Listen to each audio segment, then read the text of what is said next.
Everybody being shy. Hi, my name is Alexandria Jo. I am Korean American. My parents immigrated to America and I was born here. But when I was 3, I moved to Korea and lived there for 10 years. And when I was 13, as soon as I finished elementary school in Korea, my dad and I moved back to US. So my first language was English, but Korean overpowered my first language when I grew up in Korea. So I grew up as an ESL student, where I went to middle school and high school and beyond as an ESL student. And I majored in business. Even during the college, I had no idea what I wanted to major. And as a first generation student, my parents was not really as helpful. My dad just wanted me to get a degree as soon as possible. And my mom told me I should major in art. Her goal for me was to just get a college degree and maybe become a flight attendant and maybe marry a rich man and be a housewife. So that was a common Korean woman's life in Korea, and that was her goal, and I did not want to follow that dream. My dream was to be a strong, independent woman who doesn't have to depend on their husband. So I told them, Mom, if I majored in art, I'm not gonna make money until I'm dead. I learned all these stereotypical standard, not actually from my parents. My parents didn't really worry about my GPA, and I felt like, oh my God, my parents literally doesn't know anything. And my parents did not want me to work during college because for Korean standard, it makes you look like as a parent, I can't provide enough for you. That's why you have to work. But I understood from my friend's family that no, you have to work and gain work experience in order to get a career after college. So I worked during college, found internship, and did my best to find a career path. And finding my major was like elimination process. I'm like, oh, maybe I want to become a doctor or pharmacist. And I volunteered at a hospital when I was in college, in high school, and I learned that sick people are grouchy. I don't want to work with sick people. So I eliminated that process. I also thought maybe I want to go to law school after college. And I worked in the legal field, and I learned that, yes, I might want to study law, but I don't want to practice law. It's very serious, a lot of responsibility, and some cases are very intimidating and sad and depressing. So through the elimination process, I learned that I'm very passionate about helping college students with their career success. And that's where I am here today, working at Tree Office as a project specialist. Thank you.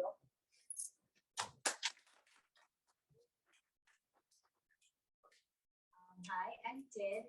Mary Christine Daen is like my full name, but I always just go with Tin because my parents just give me 3 first names. So I'm just like, I'm gonna go with a 3-letter name this time. Just like, for easier way, because ever since when I was a child, it's always hard to write all of your name when you're doing exams at school. Like your classmates are already on their number 1 question. I'm still writing my name. So now that I can choose, I can just write my name, like Tin Daen. So I am a recent immigrant to the United States. So I moved in here in 2020. My undergrad is in social work. I also have a master's in social work. Those degree I got from the Philippines before I moved in here. And right now I am taking up, and classmates with me, taking up master's in political science with the New Directions program of CU. In terms of career, I feel like I can relate to most of the things that you were talking about, of like family wanting you to do something else than what you're actually doing, or the career path that you have chosen. So I don't know, when I was in high school, when it was time to take up the test for college entrance test, it's like, I just want to be a social worker. And everyone in the family's like, what? Why? Like, we don't have anybody in the family who's a social worker. And during that time in the Philippines, it was like the big boom for nursing, because everyone's like going overseas to be like domestic or like healthcare worker. So everyone's like, no, you should do nursing. And I'm just like, no, I want to be a social worker. So 10 years after, now I know that the reason I want to be a social worker and I am in the social welfare career is because like in the past, I have had a lot of interactions with the social welfare department in the Philippines, just because of like our family being poor and like my dad being an alcoholic. So just those encounter and just like having social workers who has helped me and my family too probably was like unconsciously planting the seed in me of just like you're gonna be a social worker too in the future. And so that has been like my career trajectory ever since. I started as a caseworker and community organizer in the Philippines. And then I think 3 years after, I decided I want to be able to affect bigger change. So like more systemic change. And that's why I shifted my career and specialized in social welfare administration for my master's in social work. So instead of doing one-on-one casework, I specialized in like managing nonprofits or supervising people. And ever since my work has been focused on capacity building and development and helping like children and youth specifically, that's my passion. So just like making sure that like the young population's voices are heard and that they can genuinely participate in the development process. And I worked a lot with national service programming. So like in the Philippines, I worked with the Peace Corps. And so when I moved in here, the project that I'm working on right now is also a national service program. So I work with City here, Denver, and we have 70 members right now that's working in the Denver public system, providing tutoring, mentoring, aftercare, or after school services to like from elementary to high school students. And for me, just like reflecting back on that, like I feel like what really brought me to like this profession and this population is just like my experiences too, like growing up. So like we didn't have a lot, and I went to a public school like, so I could finish because my parents cannot afford to send me to a private school. So like I feel like it's me trying to give back also to like students who are in the public school system who doesn't have a lot of resources, but hopefully they have caring adults around them that will enrich their experiences and help them become successful adults too in the future. Hi, everyone. Thank you so much for being here. I want to thank the Denver Asian American Student Services and the organizing committee for making this possible. I wish there was a session like this when I was an undergraduate student to really gain just meaningful accounts to better make our decisions along our career path and educational path. So I really appreciate the fact that you're bringing our voices forward. I'm a Vietnamese refugee. I lived on a few refugee camps before arriving in the United States. English is my second language.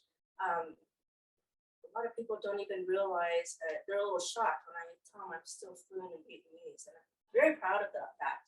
And you should be too if you're multilingual. And I'm sure most of you are, it always makes me smile to know that others embrace their culture in the way that I hope future generations would do so as well, because I believe that's a strength. So during my undergraduate years, I majored in political science and English writing. I always had a knack for reading and reading proficiency because I knew that was the gateway into so many opportunities. If I had the grasp of the English language, that can open up so many doors, and having the knowledge, the information, and the mechanism to convey what it is that you want to send out into the world and what you want to express yourself in was completely significant for me. My parents and I came from very humble beginnings. I worked throughout my undergraduate and graduate career. That was not an option. I did not want to burden my parents with yet another bill or another financial burden because they had already given up so much for us to get where we're at now. That wasn't something I wanted to do to them. I didn't want to add that extra stress that they were already experiencing, in addition to all the xenophobia that they were experiencing as well. I didn't want to do that and burden them with that. So I earned a full ride academic scholarship to receive my undergraduate degree. And I went on to my master's degree, which is in criminal justice. And I graduated as the criminal justice student of the year because I knew that that was something important to me. Throughout the course of my life, one theme was the thread that just really fined through my interest was the concept of injustice. That was something that there's a quote in the building where I work at, which is the Attorney General's office, that says injustice anywhere is injustice everywhere. And that was by Dr. King. And it really resonated with me, that quote, for the longest time. So during my undergraduate studies, I worked at law firms. I interned at the ACLU. I worked in different capacities to really gain a better understanding of when people's rights were infringed and what I can do about it as one individual, as someone who has witnessed injustices in different capacities. And so my career path took me into the district court arena, where I testified in court, where I presented information to determine sentencing in district court for the judges and magistrates to decide how the sentencing would be in particular cases. And I dealt with all felony matters, not jaywalking, not DUIs, but homicide, sex assaults, arson, the big cases. And it brought me to the next step of my career, which was in Homeland Security. And I worked in counterterrorism and counterintelligence. What really intrigued me about the field was the fact that I wanted to get into the minds of these individuals that were causing so many issues for our community, and what brought them to that point in their lives when they were going to disrupt us in the way that they did, and profound implications.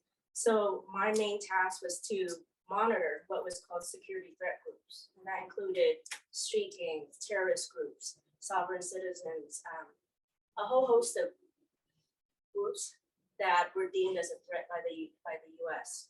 And I felt good about my role in knowing that what I was doing was protecting the people who are here as well as nationally. And I played, to me, a small part, but it connected to the bigger picture, which was to ensure that everyone was safe and that they targeted the right people, and not just because of the way that they looked. That was a big issue for me because that was at the height of the anti-immigration movement as well. Outside of my capacity, I serve on a local, national, international capacity as a human rights and social justice advocate. I serve as the Refugee Congress Delegate for Colorado. It's the only nonpartisan national advocacy organization that's led by refugees, immigrants, asylum seekers, and stateless people. I have had the honor of speaking to national and international leaders about displaced people because that's so personal to me. But it really kind of goes back to that thread of injustice. Where you see injustice, you speak out. Where you see things that people are being marginalized or being othered, you speak out. And it adds to the collective efforts of everyone that is working towards making that happen, to eradicate these practices. And I've testified at the state capitol and the state legislature, as well as even US Congress, to GOP members of Congress, because I believe that to make a real impact, you need to talk to people that don't agree with you. Because if you speak to people who agree with you, it's status quo. It doesn't change anything. It's only when you speak to people who don't agree with you and have different perspectives that you gain new allies and you actually move the needle forward. And that's what really brought my path to where I'm at now. Did my parents, did my family have an influence in my decision? I think I was too strong-willed. I knew that I wanted to do something to give back in a very meaningful way, because I believe that as a refugee, once I walk through the door, I don't want to shut it on the next person who wants to walk through. I want to hold the door. I want to stand there until they're safely through the door and they can find refuge as well. So that's what led me to where I'm at now. Thank you.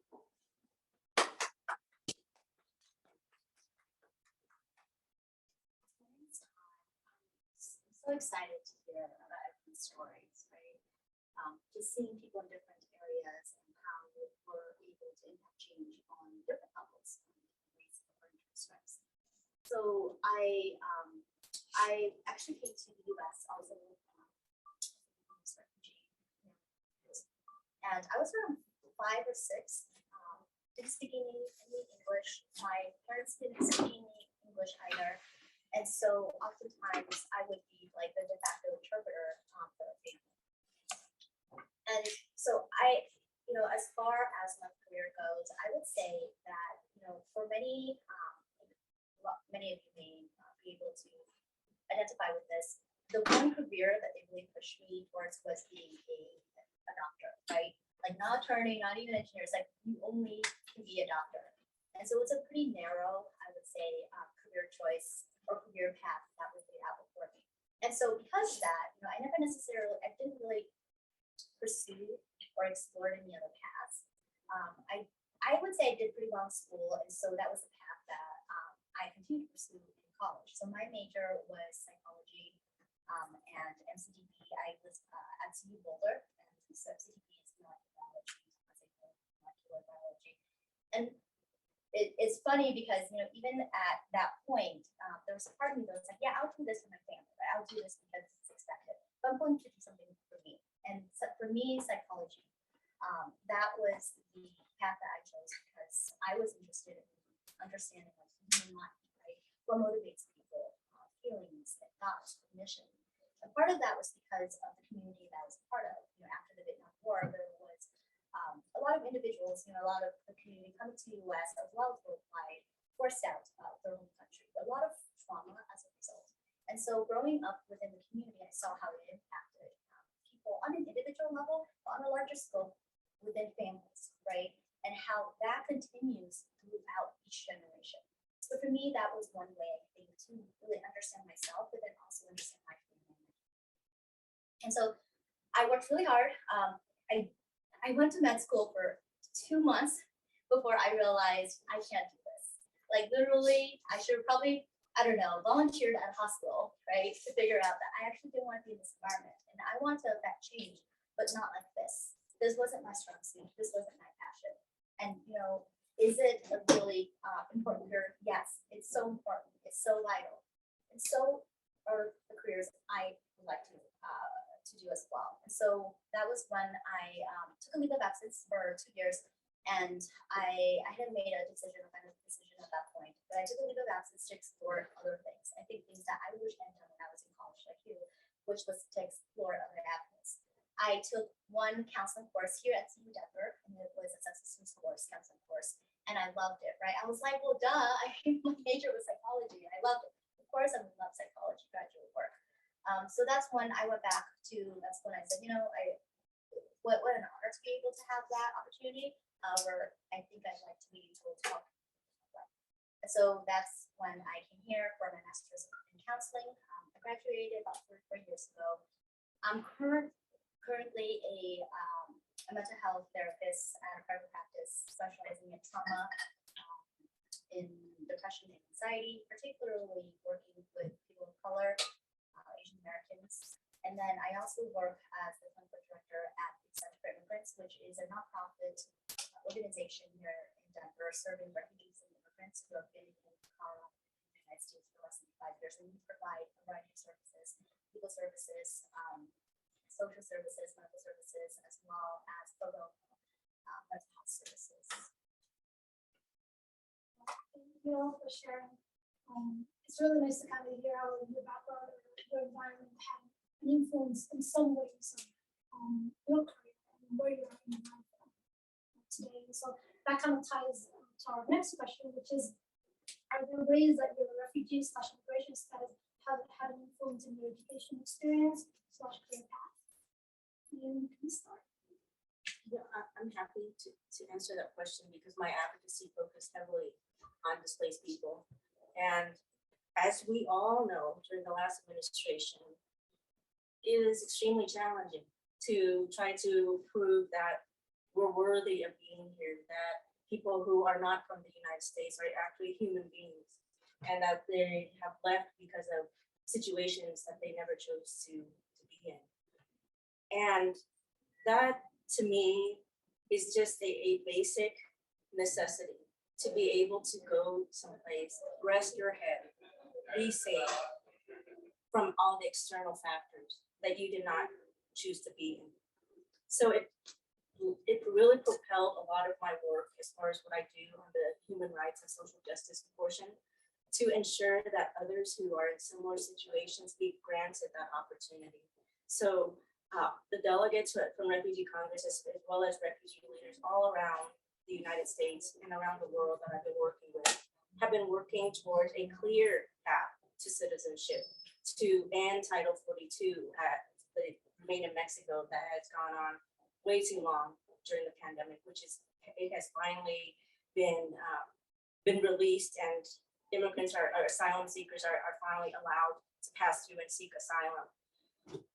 Also the fact that there is not any clear indication as to who gets chosen, how many people get, it's pretty arbitrary as to how who ends up in the United States. As you can see, it is contingent on so many different variables, whether the news cycle even covers that crisis in your country, if you're a refugee or an immigrant there, if the media stays in your country, if there's not a wildfire to distract from the crisis that's going on, or any other natural disaster. It's hinging on so many things that you can't control when you've already lost so much already. So in that regard, I tried to put this issue on the forefront of all of the leaders, decision makers, community advocates, people who can move this issue forward, and remind them that this issue impacts at least 28 million refugees in the world right now, and over 84 million who are displaced around the world with different statuses who are not refugees. So to me, it definitely impacts it for me, because I know that if I were still on a refugee camp right now, like I was, I would hope there is someone like me who would speak up for people like me if I were stranded. So I feel a very heavy obligation to do so. Thank you for saying that. I think it's really important to know that, like, just because something is not seen doesn't mean it doesn't exist or it's not happening now. So thank you for doing this. For me, I think since I just moved in here, one of the challenges in doing my work as a social worker, because a lot of the focus for social work and social welfare is really like interaction with people and like the individual and their relationship with families and like the social structures around them. And so like for a social welfare practitioner to be successful, you have to be knowledgeable of the culture of like your clients or the people that you're serving. And coming in here, that's one of like my biggest fear, because like I have like 10 years of practice in the Philippines, and like of course I know my people and I know like what like the intricacies of the culture. So moving in here, that's a challenge for me, and it's still a challenge, just having to learn the culture and trying to live the culture. That's in a way a lot more different than what I grew up and or grew up with. So it's just like the cultural nuances, and sometimes it's like the pop culture is very different. So like I don't know like references that people have when like I'm in class or when I'm working with people. So like everyone's laughing and I don't know, should I laugh? Should I not laugh? Because like I don't understand what's happening. So like I have to learn that, and I have to like go out of my way and share my vulnerability to actually ask someone and like ask them to like, can you share with me like why everyone's laughing? Why is this like funny and why is it not funny? So it's like I think that's one of the major challenges for me. It's just like learning the culture and like being part of the culture. Thank you for saying that. I really, language is not the only thing. Even if you come to this country knowing English like in the best way you can, it's still there's a lot of movements to learn and culture. Yeah, references. I totally understand. That was my experience in middle school. I totally agree with you. I think there's something to be said for feeling really comfortable, right, in this space, because it feels safe, it's familiar for individuals, and they have come from similar backgrounds. And so I would say growing up, there is that tendency to feel very comfortable, very safe in communities that are similar to mine. So this is why part of like the work that I used to do was at Asian Pacific Development. So it was like a draw to it, like I understand this culture, I know this culture, and people understand me. And so I think there's that. And then I think as the years wore on too, recognizing for myself, that there is actually a very distinct identity that involved in that. There's the identity of, my culture as a Vietnamese, but then as a Vietnamese American, which is quite different, right? It is almost like balancing some of the values that we hold as Vietnamese, and then also as an American, and oftentimes some of those values clash.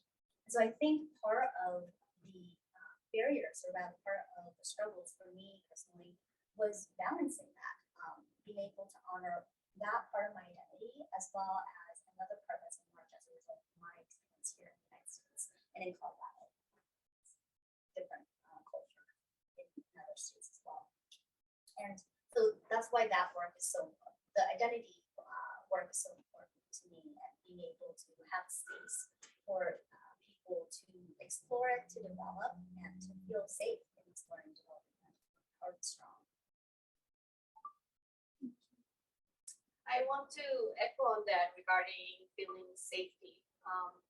As a student of here at CU Denver, and also my experience working at CU Colorado Springs, same campus or same school, but campus environment is very different. CU Denver has a very healthy dynamic of diversity here, whereas at CU Colorado Springs, just as a grad assistant, which I'm a student and at the same time I have been a staff working at this institution, I did not feel sense of belonging. I did not feel comfortable being on campus.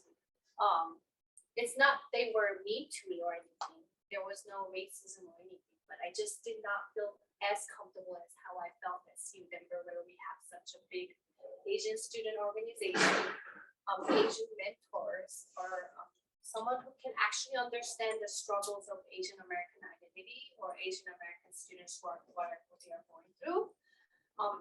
So I learned, and another thing is, as a student, the sense of belonging on campus is the biggest factor of your grids to stay on campus or survive, continue your education as well as your success.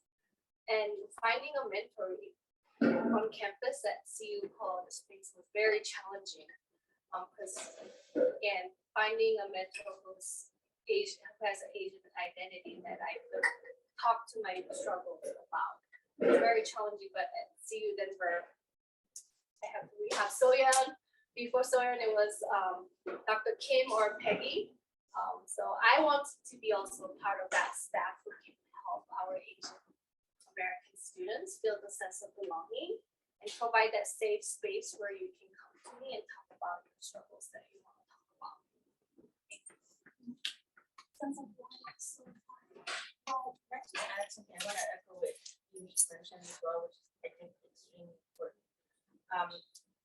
For a time, I taught on campus as adjunct faculty, both at Metro State University and CU Denver, in the Ethnic Studies Department here, and in Criminal Justice and Sociology at Metro State. And I can't tell you how many times my students came up to me and said, finally, a person of color, a woman of color, a refugee woman teaching this class.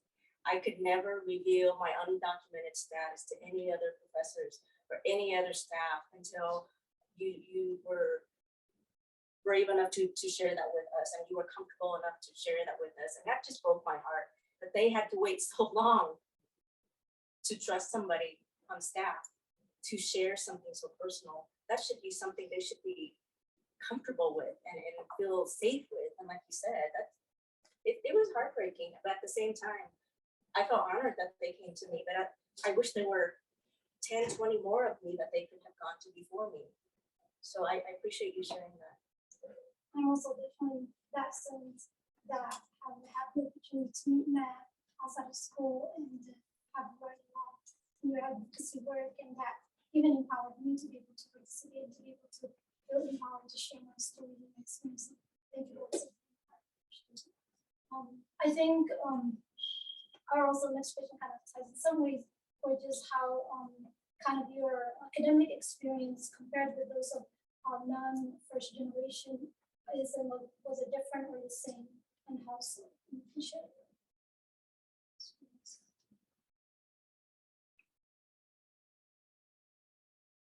You know, I'm happy to, it everyone's shy. Sure, I am not. sure. So I'm happy to open up the conversation as well. I think for my community, the underlining and the predominant theme was always taking the safe path. Always take, going down the educational path that's going to give you some kind of financial stability so that your parents aren't worried, that you're not going to be worried. When you have a family, you're not worried, because they knew what it was like to be in that unstable environment. So that was very much emphasized in my family, and I know a lot of refugee families, because that was not a luxury we had to willy-nilly about our decisions and like, oh, I want to be a flute player, oh, I want to crochet. No. That was not even a conversation. Pick something that's going to earn you a stable income, preferably an office job, preferably something that you can finish in 4 years, so you can start having a stable income to pay off your student loans if you have them. That was the path. And so I think the path that I took was very unconventional, because I didn't know, and even to this day in my field that, I work as an investigator at the Colorado Attorney General's office, and I can count on one hand, maybe 3 fingers, how many Asian people are in my department and how many people of color. It's not the path that we normally choose for people who look like us on this panel, because it's not. It looks to be a more unreliant field to get into, because of so many big unknowns. But to say that, I have hope that more students are going to access and try to explore, like what you had mentioned, with different fields. I like what you said about the luxury of being able to explore more, because you have so many more opportunities than we did when we attended college. The only course that I took to learn more about the world and beyond is regular American history. There was one taught by a professor I think he has been teaching for 100 years, because the same message was relayed from one student to the next and then to me. But some really made a profound effect on me. It had a profound effect on me. Indigenous professors, Asian professors. We all know who he is, the Indigenous professor. Badass instructor and change maker, and he's American Indian movement. We all know who he is. He made an impression on me as my political science teacher.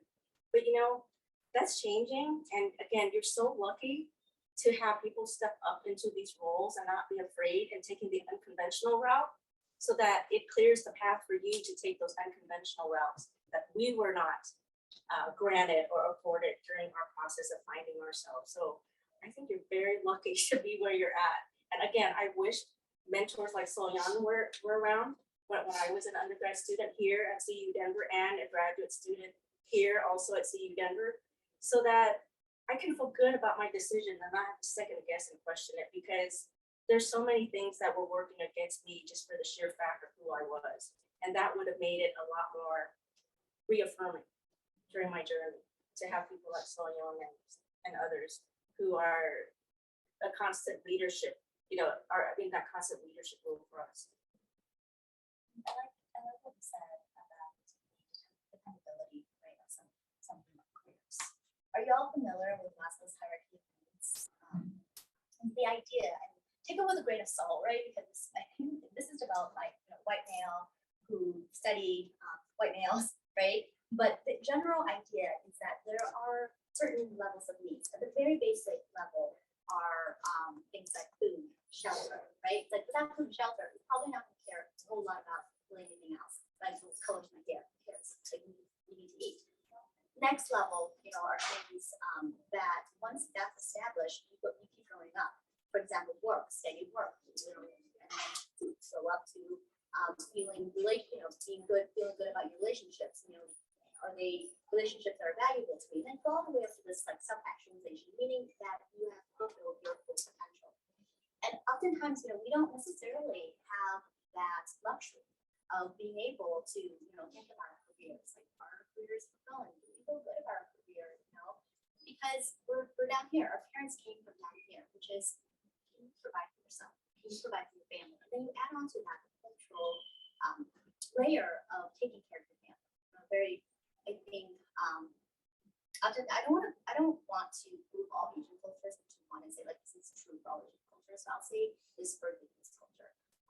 For myself growing up, there is a spoken and oftentimes unspoken need and desire for parents to kind of live through their children, right? Like if you do well, it means I did well, right? And if you do well, then it means that I've done my job. Not only that, you'll take care of the family or their retirement fund or retirement plan oftentimes. Not true again, I don't want to like generalize it. That's not necessarily true.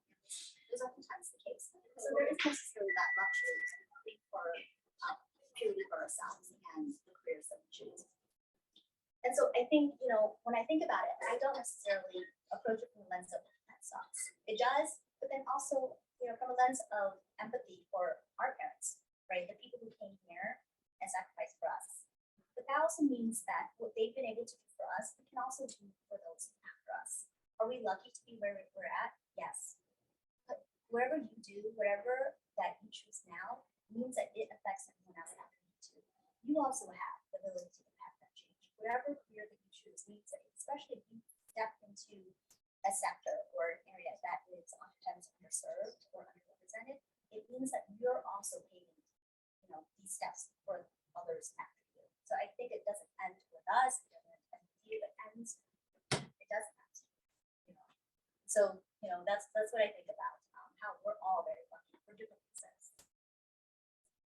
I want to add here to things that they said. I think two things that I have observed that is different, like from like for me and like people that came after me, or just like the generation that's after me, not that I'm very old or you know, like baby boomers or something.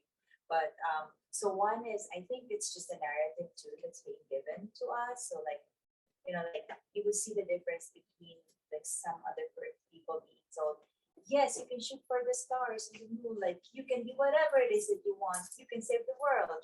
But like in my case, and I don't know, like in the cases of like us here, we're almost sometimes being told like, well, you know, even if you work hard, you will still probably not be that successful, or there will be a lot of things that you have to overcome for you to get to where you want to be. So I think that is, you know, what is being said is like a double-edged sword. So like one, it kind of discourages people from really trying hard, but at the same time, I feel like for me, I've seen that as one way to build resilience among the people who have a lot of challenges to overcome. So like, you know, like we're not easily like put down by the challenges that we encounter, because we encounter a lot of it, like, you know, throughout like our lives. And so, and I have seen that as a big difference too with like some populations or just like backgrounds who have, you know, like have so much like in like if they're like have so much wealth or like have all of the things given to them,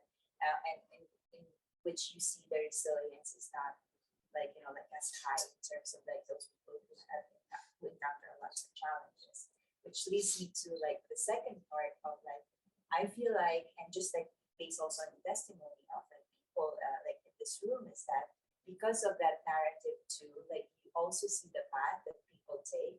So like for those people who see and experience a lot of challenges, we feel like it's also up to us to give back and help other people, you know, overcome those challenges. Versus like the other part who is like more focused on like their individual growth and like success and development, sometimes lead to not as much helping improve like in the betterment of the community. So I feel like it's all interconnected, but just like seeing like how, you know, like the kind of messaging that we receive growing up and even now, like in the workplace.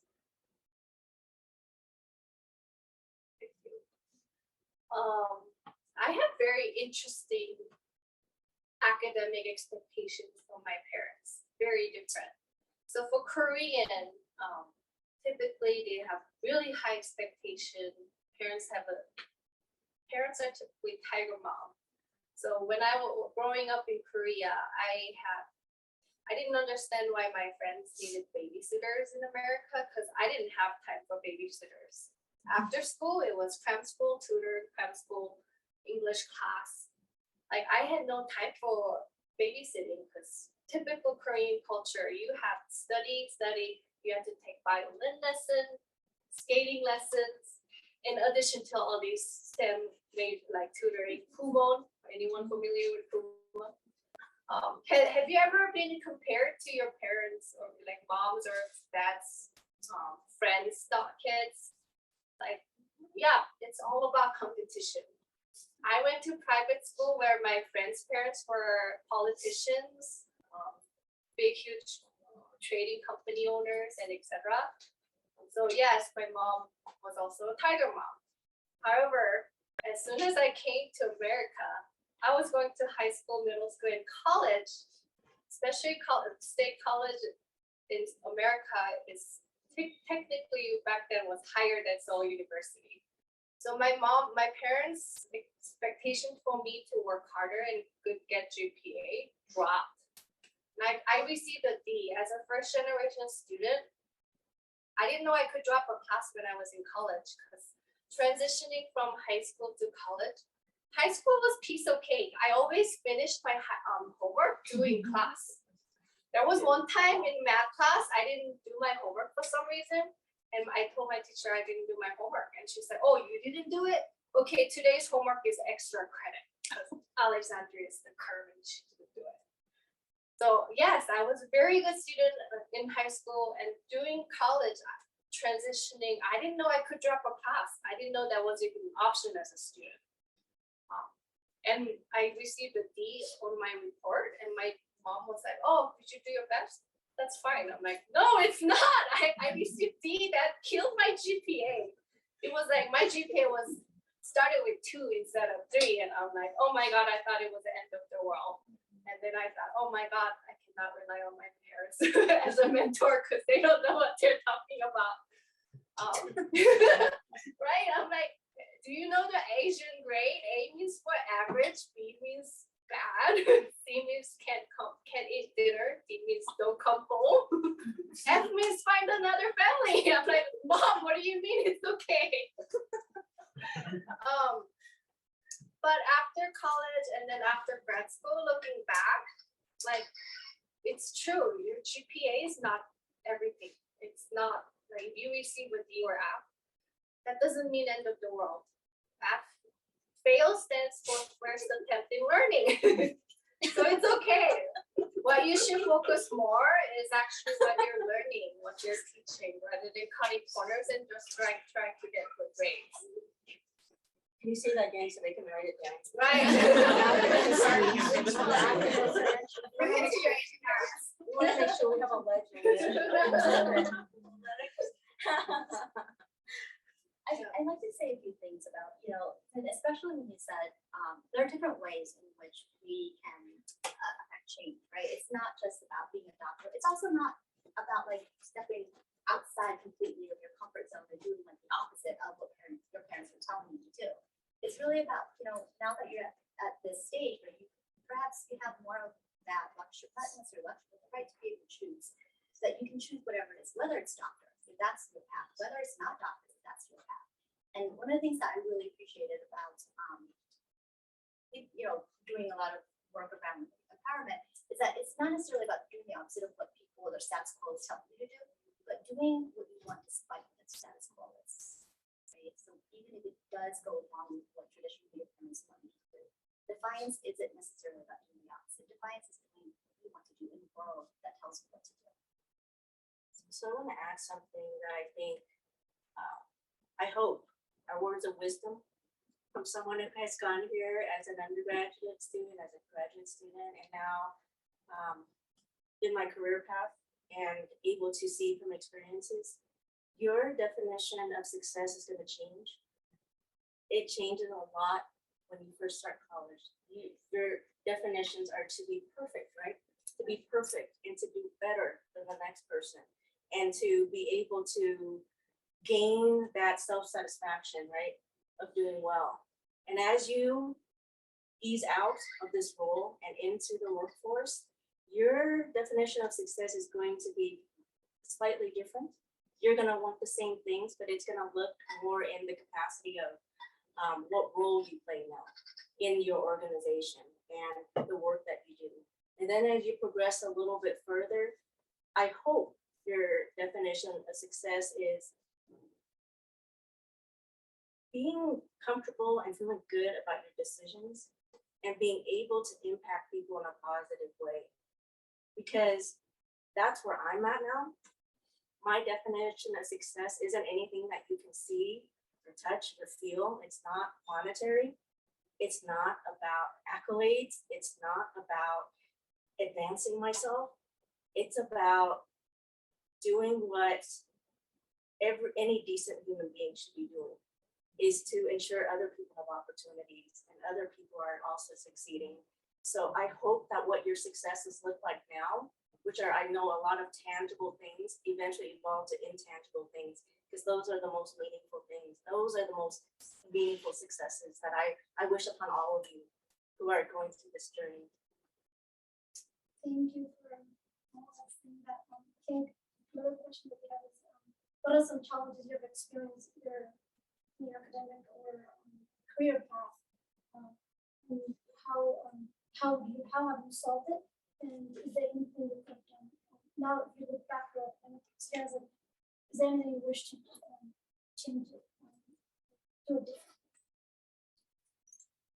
So I noticed when you were asked, what is your top 3 career goal? When there's no obstacle, and not many of you could answer that question. And I don't feel bad because I feel the same. During college, high school, I had no idea what I wanted to do. That was the challenge for me. There are a lot of successful people out there who are lawyers and doctors. They knew their passion, they knew what they want to do, and they knew how to get there. I literally had no idea what I wanted to do. I liked the art, but I knew I would not make money until I'm dead. So I did not want to go there. So the ways I found was elimination process of either volunteering at a hospital in different departments for like whole summer, or working at a legal field and business field to see what I like to feel. And also volunteering to non-profit organizations in leadership positions to find out what my passion is. And finally, I found out helping students in college with their college career, and mentoring is my passion. And that's how I finally got to where I am and went to school for student affairs and higher education. Lastly, what I would do differently is, or something I wish I knew when I was in college, is that keyword of information interview and shadowing. You can reach out to people. You're interested in computer science. Do you know if you're gonna be actually passionate about it and like it? Because it takes a lot of grit to survive in that major. Do you know anyone who's majoring in computer science? Do you know any computer engineers? Talk to them, ask them, what do you like about your job? What do you not like about your job?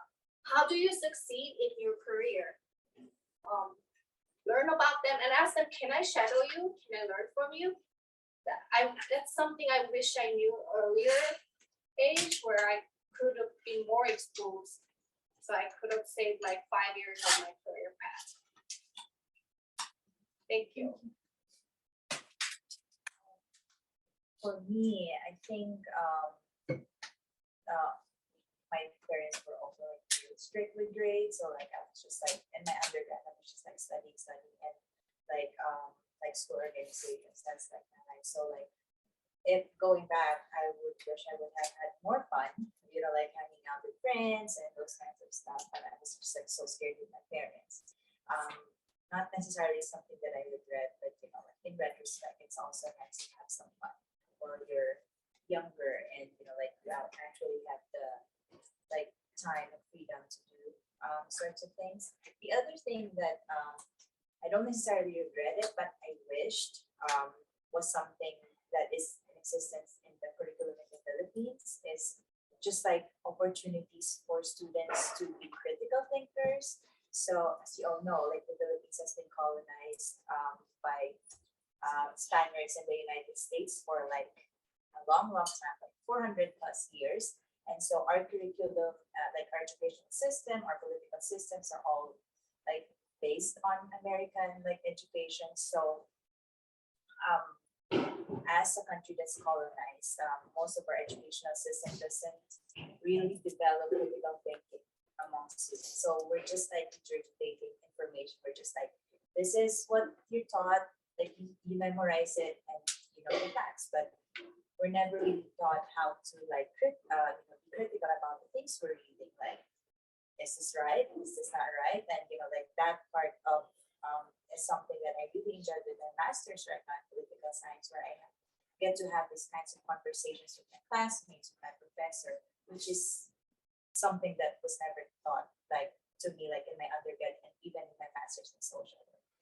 So I always say I love social work, but I'm super enjoying my class right now because I am able to, you know, just like think critically of these things. Like I wish, you know, like I've known this like 10 years ago, and probably I would have learned much more from like my undergrad and my other masters. So for me, when I was a student, I think I fell into that very characteristic behavior where I was looking at the next thing, onto the next thing. I'm done with this class, onto the next thing, onto the next thing, and not really just taking a step back and just savoring my experiences the way I should have. And one of the things I think I could have done better as a student was to continue to nourish the relationships I had with my mentors. They're so valuable. You know, in order to be truly successful, I think the ones that people admire, that truly admire, the people who we all gravitate to, they always have something constant that keeps them grounded. And those are the mentors I think you should build the relationships with. You know, I remember a time, and I think we're all guilty of this, is when you build relationships so you could get that letter of recommendation. We're all guilty of this. I know that there's not an innocent bystander in this on this campus who can say otherwise. And it should be transactional. Your relationship should be authentic.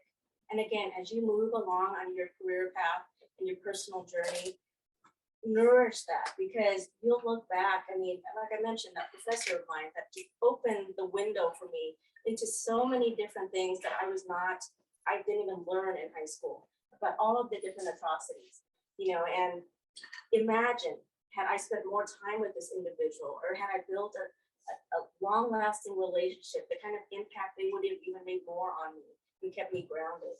So don't think of it as a letter of reference, whether it's for your graduate degree or your next job. Think of it as nourishing your soul, because their wisdom is going to keep you not only grounded, but become successful in the way that is intangible. Like I mentioned before, it's not going to bring you financial wealth.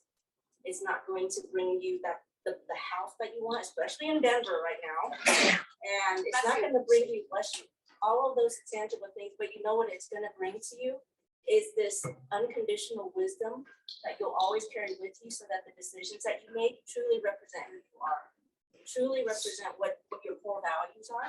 And I think that's worth more than a big house and money. I think about my experience, and I think about what I really enjoy. And a lot of it are actually things that are outside of classes. Classes are fun, especially I think you choose a major, right? But it's so much more about everything else that comes with experience, you know. And a lot of us, myself included, you know, when I was in college, was about, I'm gonna do this because it looks really good on my resume, right? And like that feels really good for a rec letter, etc. Build that up for whatever your next venture is. And so years go by, right? And then what do you have? Do you have the memories that you made during those years? Because that existed, right? Like that happened. You lived those years. And so if you're going to do that, be present with it. Enjoy whatever it is that you're doing, whatever it is that you choose to engage in, whether you know it is some academic group or a hobby group. For myself, like this is kind of sounds a little silly. I only did this for one semester, but the thing that stood out the most to me in my undergrad was when I did ballet. I took a ballet class because I was like, you know, I've always wanted to do this. Like my parents couldn't afford it. I've always seen ballerinas and I was awesome, you know, like I wish I could do that too. It's like, to me, I thought it was like super cool, superstar. I don't know. Anyway, I took a ballet class. It was great. Didn't define I think my experience in school, but it stood out because it was the moment where I was able to say, I wanted this. It makes no difference in really my career, but it was meaningful for me.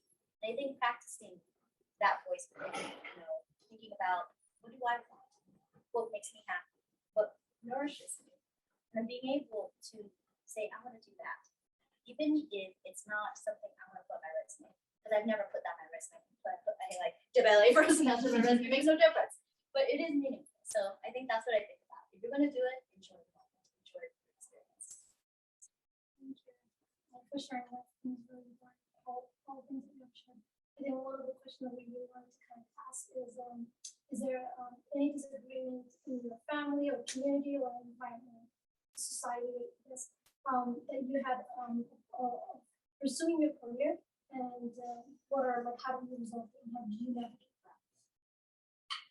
Unless they pay my bills, I get to make the decision. So to me, until you can actually provide something of substance to assist with the issues that I care about, and actually pick up the tab on the things that, no, it impacts me and only me as far as the decisions that I make, unless they're about issues that I'm advocating for. So no one should be dictating what you should be doing or not doing. They should guide you. They can mentor you. They can provide advice. But ultimately, if it's not in line with your core values, it's going to affect you down the road. And then you're going to have a conversation with yourself saying, I shouldn't have done that because I was so pressured into going into this field, or I shouldn't have done that because it really didn't align with my core values. And that's when you know you've made the right decision, when all of it are aligned. I mean, it's like the whole, that very, that phrase, when everything's aligned, then you know that because I truly believe that you can only help your community. You can only present who you are if you're true to who you are. If you're bringing your best foot forward by staying true to your values and principles, is when you're able to bring your best to the community as well. I want to add on something to the previous question about regret. One of the things I regret from college, or if I can go back to time, one thing I would do is study abroad. Consider studying abroad.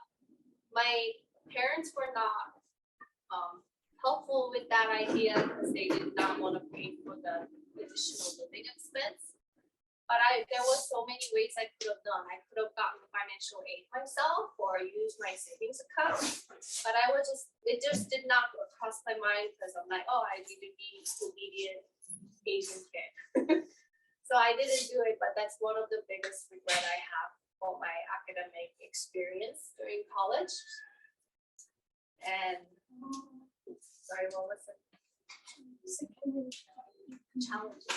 Oh yes, and the standard, the societal standard, especially our parents have on us.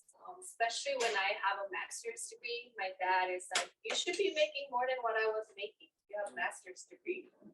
Like, why can't you get an Audi? That's like standard. And you're like, you're over 35.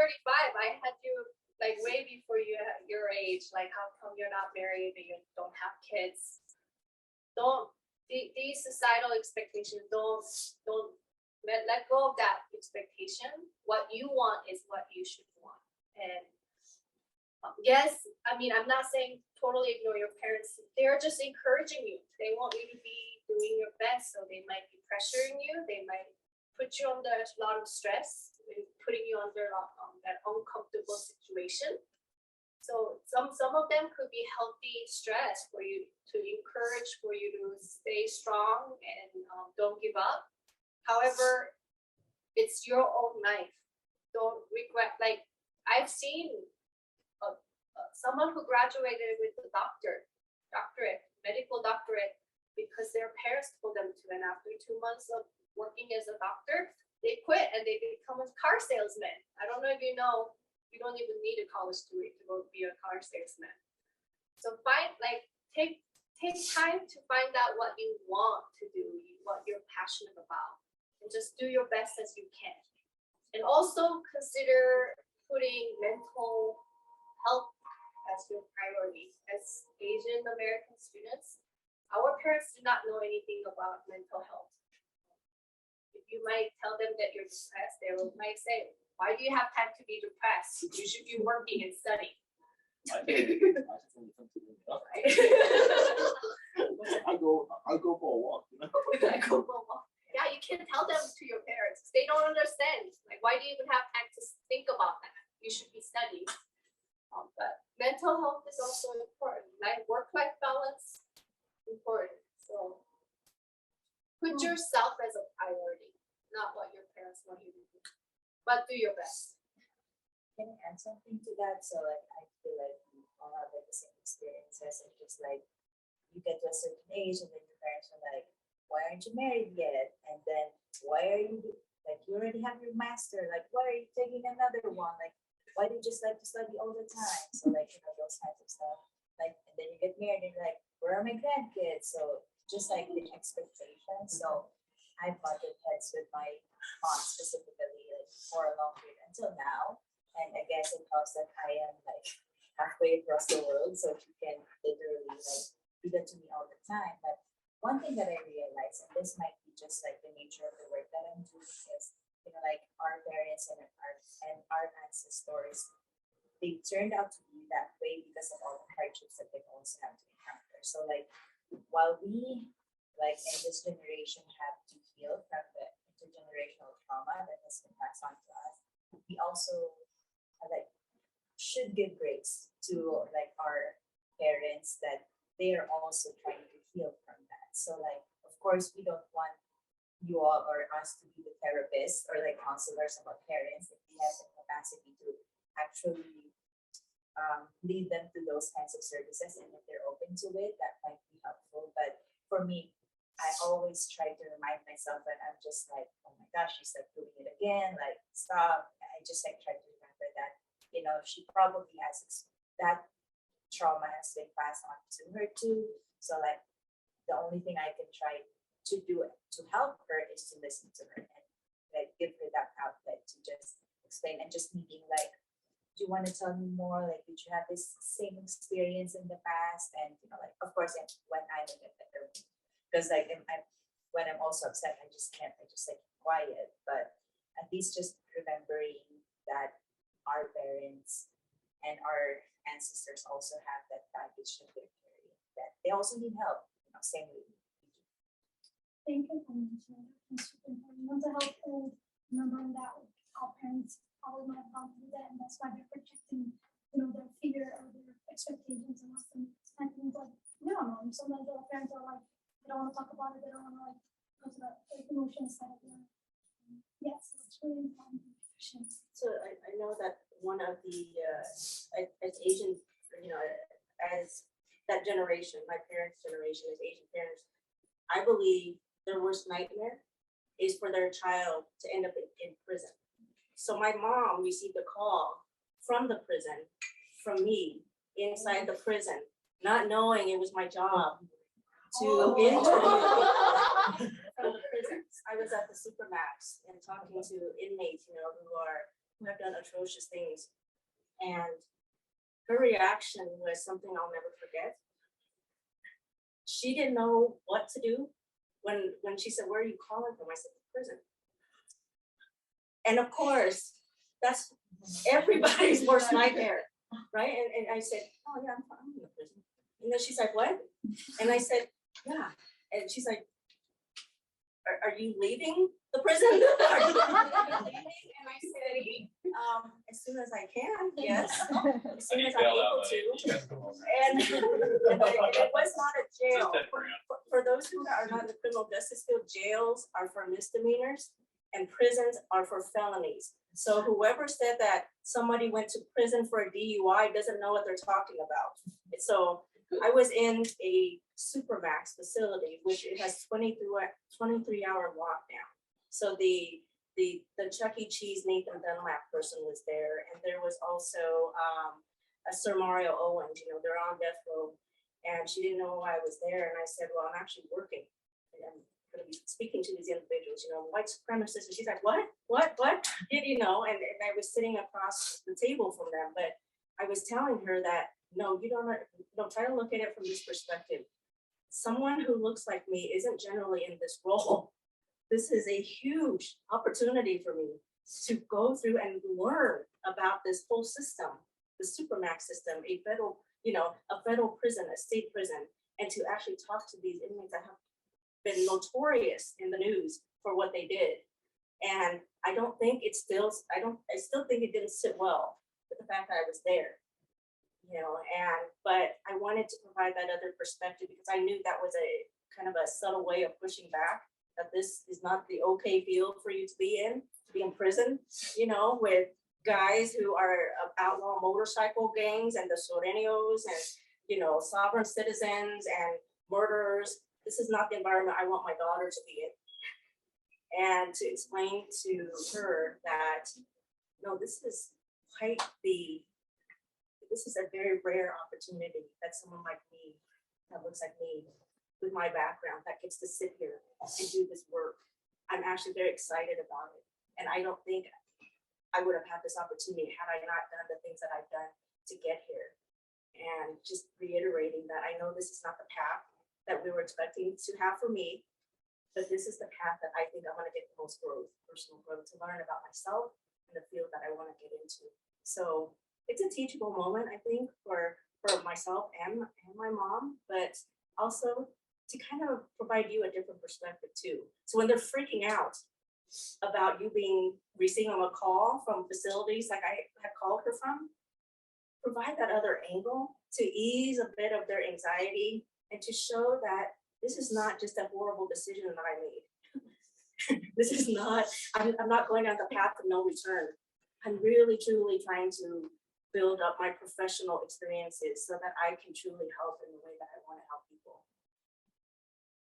That's like, your parents' reactions to that was very similar to my parents' reactions when I told them that I was going to be a therapist, which was like, so you're going to be in a room with crazy people and they can kill you. I'm like, you really jumped, like from mental health to like you're gonna be killed over here, right? But of course, when you take the lens, a very, I think, really gentle, not necessarily just gentle, but very accurate lens of trauma and trauma-informed type of lens with our parents generation, it makes sense why they would jump from here to here because the worst it happened to them. So we were homeless, right? A lot of atrocities happened and they experienced those. And so, a piece of it was educating them on what mental health was. And then a piece of it too is also being at peace with what if they don't understand? Even if they understand, they don't agree, right? And for me, how I was able to get through it, I wouldn't say unscathed. I would say to this day, it's like, oh my gosh, like every single time, are you a doctor? No, I'm not, right? To this day, having to be at peace with it's okay that they don't agree with you, right? As long as there can be some sort of mutual respectful relationship, and it's okay that you don't feel particularly 100%.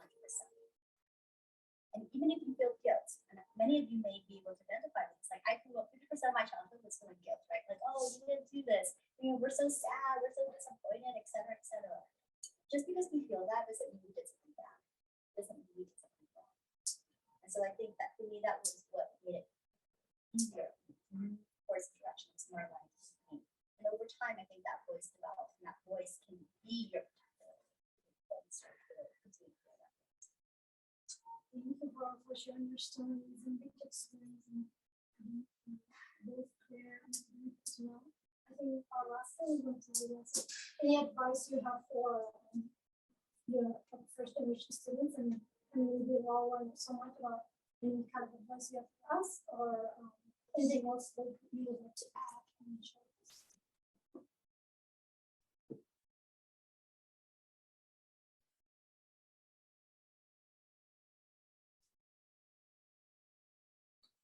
I'm sorry, we will open up for questions after that.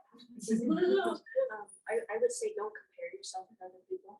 It only brings you misery. And really it's very counterproductive because you have your own unique gifts.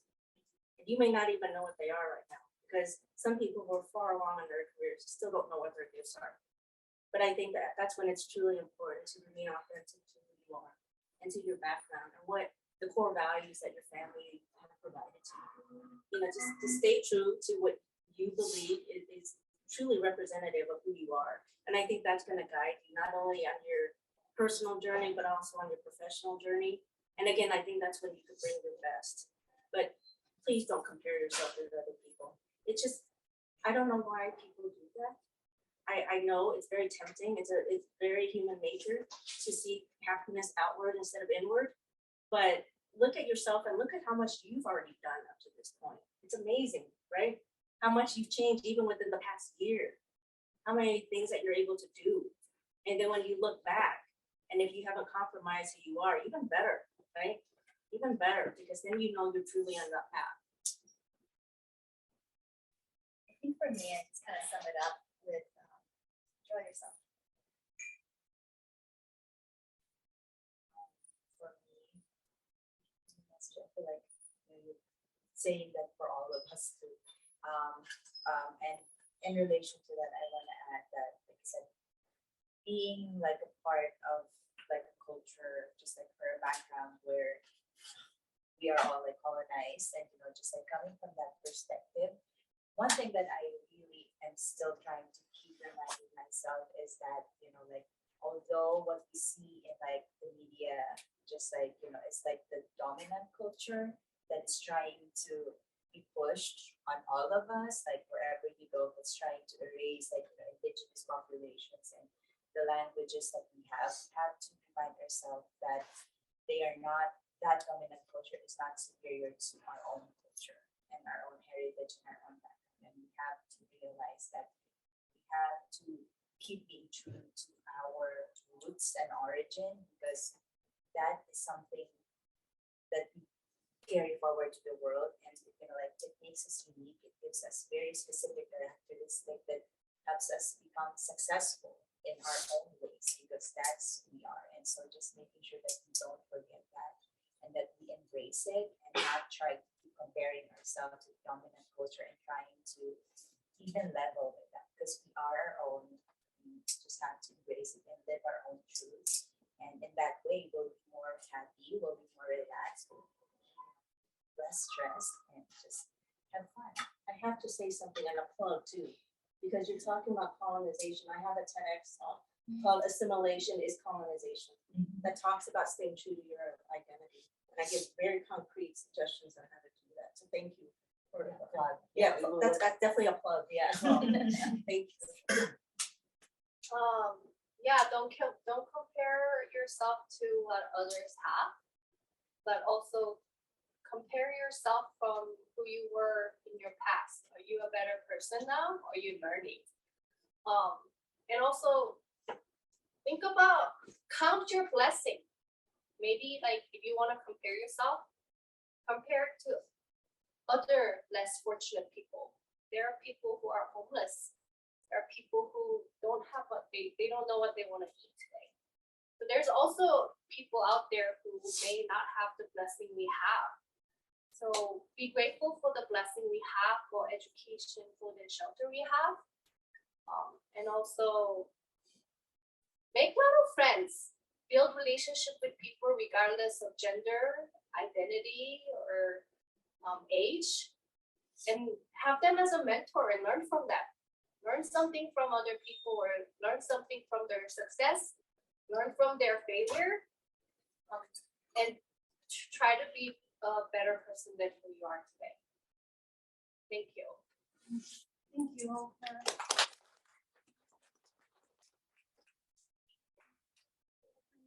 some questions if any of the students would like to ask to our amazing panelists.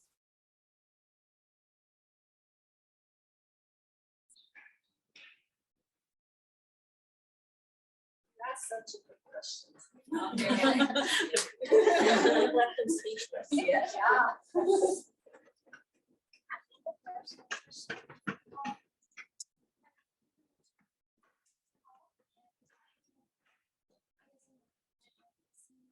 Working line and my community is very similar to a lot of the symptoms that were mentioned, and like, mental health is already a taboo and something we really don't talk about, and also it's just like, I don't know, it's just something. But I was just gonna say, like, how do you like navigate discovering like things are like, I guess you didn't think of it or you didn't weren't aware.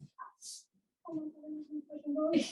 I mean, what is like some advice you have for someone who's kind of navigating discovering their mental health and trying to juggle family, college, and work and everything else like that comes in with, and like, and be like good at it? Like, how do you do all of that but still take care of yourself and also be successful as you want to be? That's a lot. You just asked like family, your own success, all these things. When you're looking at the big picture of what all these things that you want to accomplish, it could be very overwhelming. One of the things I want to share is as a CU Denver student, you have access to counseling center. That's another regret I forgot to talk about. I did not take advantage of that because of cultural taboo. Mental health, seeing a counselor or therapist in Korean culture was for only like psychotic, crazy people who's about to kill other people. And that means no on your resume. But mental health is just like taking care of your body, just like taking care of your body, taking care of your mind, and staying healthy. You go to the gym, like why can't you go to the counseling center and get a free session that you deserve with your tuition? If you don't feel comfortable telling your parents about it, maybe it's okay not to talk to them. Keep it to yourself. And taking it day at a time. Look at the big picture and prioritize what's most important to you. And then break it into months and days. And then take one day at a time, or 1 hour at a time, or one class at a time. We can't, and also letting go of that perfectionist. We can't be perfect in everything. Only what we can do is what we can just do our best in that situation. And I'm not saying you perform 100% on your healthy day. Maybe you can only perform 30% today because you're overwhelmed, and that's okay. Take one at a time. I think on that note too, you have the state counseling center, and then also to know that when you're in session, that's private. Like, you have confidentiality. No one else has access to that information. So if you don't want to share with your family, like, you don't have to. Legally, no one can really provide that information to your family if you're raped, right? And so you can feel, I think, some safety in that. I think it's also important to see a professional if you feel like some of the stuff that's going on is a bit too overwhelming.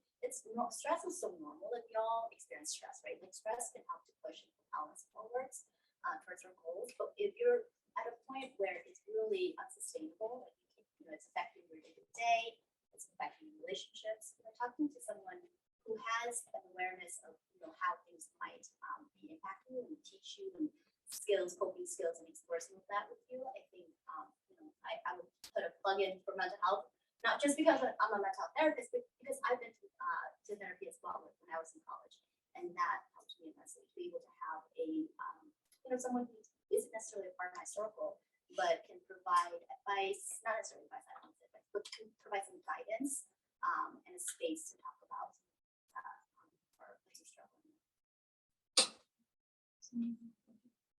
Any questions anyone would like to ask? We're your resource right now. We want to be. You can't leave until you ask another question. I don't want to leave. Oh, God.